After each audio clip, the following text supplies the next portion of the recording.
Medina শরীফের আমার রাসূলের হুজরা পাক এবং আমার রাসূলের মিম্বর, এইটার মাঝখানে যে জায়গাটা রয়েছে ওই জায়গাকে আল্লাহ রাসূল জান্নাতের অংশ বলেছে। জোরে বলুন সুবহানাল্লাহ। আর জোরে বলেন না। জান্নাতের টুকরা বলেছেন।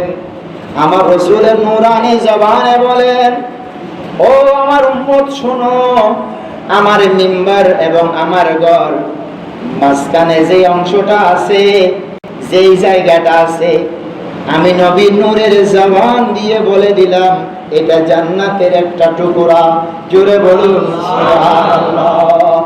সেখানে যারাই নামাজ আদায় করে তাদের মন শান্তিতে ভরপুর হয়ে যায়।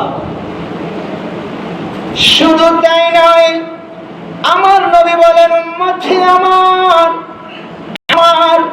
মিম্বার যেটা, সেটাই সেই স্থান থেকে আমি রাসূল হাউস কাউসারের পানি পান করাবো। জোরে বলুন না সুবহানাল্লাহ।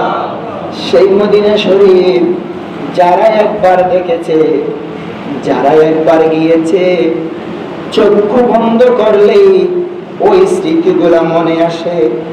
দুনিয়ার যত অশান্তি আসুক না কেন, যত মুসিবত আসুক না কেন, চক্ষু বন্ধ করে আল্লাহ রাসূলকে সালাম জানিয়ে সেই নবীর সবুজ গম্বুজের দিকে যখন মানুষ ধ্যান করে, সাথে সাথে মনের সকল দুঃখ চলে যায়।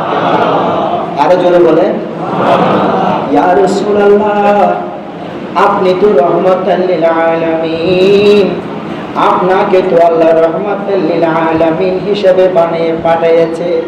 রাসূল, আপনার রোজা আমি দেখেছি, সেই রোজা থেকে আপনি আমাকে দেখেন। রাসূল, আমি মুসিবতের মধ্যে পড়েছি, একটু আমাকে মুসিবত থেকে উদ্ধার করুন। আরো জোরে